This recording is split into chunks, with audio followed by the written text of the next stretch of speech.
he was like, where have you been? You've just been in government. You were the policing minister and the children's minister.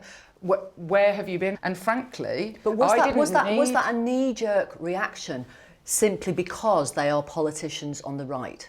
No, I think it's because they're politicians who had never cared and thought it was politically expedient. The government today accepted all of Baroness Casey's recommendations in full and also apologised to survivors. Earlier, I spoke to the Safeguarding Minister Jess Phillips. I pointed out to her that some survivors had been calling for a national inquiry into grooming gangs for some time. There are also survivors who didn't want that, and that remains the case. It was Fiona on your programme who said that she didn't want a national inquiry. What she wanted was a local inquiry with statutory powers. And then in speaking to her more thoroughly after your TV programme, and I have to say others who'd said similar things, and then Louise Casey also came out with that recommendation. It's, you know, that I can't please all people, and victims are not one homogenous group. That's true. But you listened to the ones who wanted localised inquiries rather than the ones who wanted a national one. Not necessarily. What I had to do, and what I will always do, is make the decisions on the basis of what I have seen work. And I watched the Telford inquiry work. I saw genuine local change, actually, and action that continues today, that continues to be monitored today. Now, what I found was since January is, you know, completely compelling arguments now being made by Louise Casey, and ones that I had come to agree with in conversations, including with Fiona, about the need for areas to be compelled and also for them to be able to compel witnesses. But could you have got to that earlier? Well, I mean, maybe I could have, like, you know, maybe I could have got to that earlier. I'm not going to follow a sort of like a furore or a political game. I wanted the job that I have, and I believe the Prime Minister gave it to me, is because I deeply, deeply care and want to do the right thing. So I'll put my hands up if people think that I should have come to it sooner. Whatever it comes from a place. And what has been bandied about in the meantime, the idea that I'm trying to cover something up, it's insulting. It's insulting to all of the victims who I work with and have worked with and have tried to get justice for, and in some cases been successful, in too many unsuccessful. You mentioned the Prime Minister. You will remember that he described the calls back in January for a national inquiry as people jumping on a bandwagon of the far right. When you reflect on that, was that wise?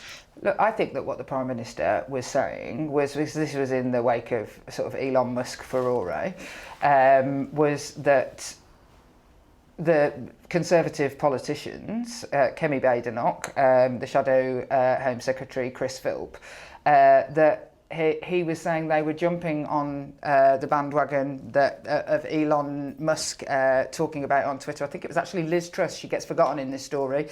Liz Truss, who started it, and then Elon Musk carried it on.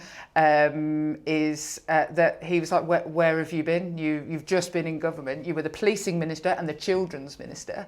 Where have you been? And frankly, but was that a knee-jerk reaction simply because they are politicians on the right?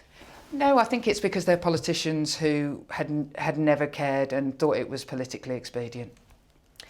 Baroness Casey's report says questions about ethnicity have been asked but dodged for years, and there have been enough convictions across the country of groups of men from Asian ethnic backgrounds to have warranted closer examination. When you reflect on all the work you have done over years to help survivors, do you think you were curious enough about the ethnicity of perpetrators? I absolutely was curious enough when you're asking me from as a frontline practitioner. So you wanted to know why it was predominantly men of Pakistani heritage? I've always wanted to understand, and of course, what Baroness Casey has looked into is 3 particular police force areas, and actually my experience of grooming gangs is that it looks different in different areas, but there has been predominantly, in the organised grooming, assuming the people have been of Pakistani, British Pakistani ethnicity. So this is that is no surprise to me. But did you want to know why? Why? Did you ask why? But of course, but the reality is that so many reports then, in fact, including the one that you cite from the Home Office, told a different story. The current data tells a different story, and on your programme, I'm not surprised that the victims looked at the data that was presented to them and felt that it was unrepresentative. So when Baroness Casey says today it is not racist to want to examine the ethnicity of offenders, of course not. You say absolutely right. Of course not. Okay. I didn't think it was in forced marriage. I didn't think in moving forward on forced marriage. I didn't think it was racist in moving forward on female genital mutilation. I didn't think it was racist. So sorry, when people say you and others in Labour, in the Labour Party, in opposition and in government, have stuck your head in the sand about this. I mean, that people can. There are undoubtedly people who have. I'm not going to, and Louise Casey finds that, and there is plenty of anecdote, for example, around Anne Cryer, a Labour MP who spoke up about this, being told to keep it quiet by people, from within the Labour Party. And Maggie Oliver herself, a whistleblower, says Labour and the Tories have both turned a blind eye. Maggie Oliver is absolutely right. When Sarah Champion came out and spoke about it at the time, I completely and utterly supported her. So look, people have turned a blind eye. There's I'm not denying that. Including you? Absolutely not me. I have never turned a blind eye. I never would shy away from calling a problem what it is. Is the government concerned about the possibility of any unrest or violence in the wake of the publication of this report? It would be horrifying, as it was after Southport, if the news story about this stopped being about young women like Jade and Fiona and started to be about people causing unrest.